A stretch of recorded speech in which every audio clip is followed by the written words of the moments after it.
আপনার সমস্যা কি বলেন? আমি নার্ভাস। ডাক্তারের সামনে নার্ভাস হতে হয় না, সমস্যাটা বলেন। হ্যাঁ, ওইটাই আমি নার্ভাস। আমার কাছে নার্ভাস হওয়ার দরকার নাই, রোগটা কি বলেন?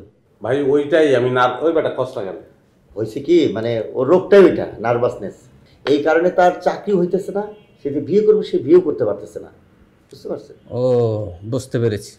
আচ্ছা লতিফ সাহেব, আপনার এই নার্ভাসনেসটা কতদিন ধরে শুরু হলো আপনি কি বলতে পারবেন? পারবো না কেন ভাই, আমার তো স্মৃতিশক্তির কোনো সমস্যা নাই।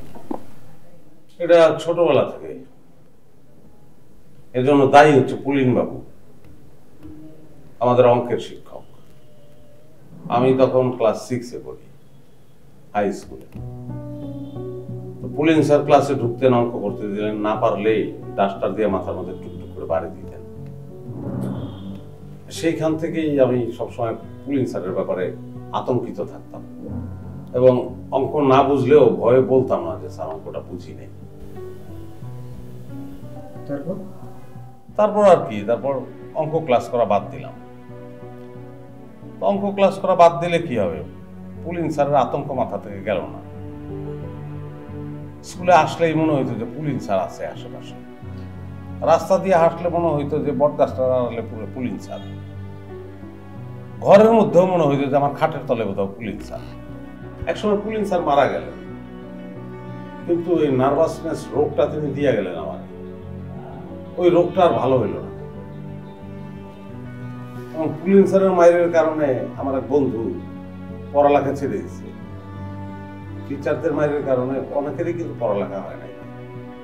ওই স্যার কি শুধু আপনার সাথে এরকম করতো না অন্য ছাত্রদের সাথে এরকম করতো? কিলো কথা বলেন, বলেন। বল। সরি ভাই, হঠাৎ করে আপনারা মনে হচ্ছিল আমার সামনে পুলিন বাবু বসে। আমার এই সমস্যা মাঝে মাঝে হয়।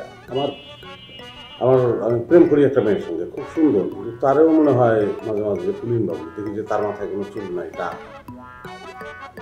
না শুধু আমার সঙ্গেই করতো তা না, অঙ্ক যারা পারতো না সবার সঙ্গেই এরকম করতো।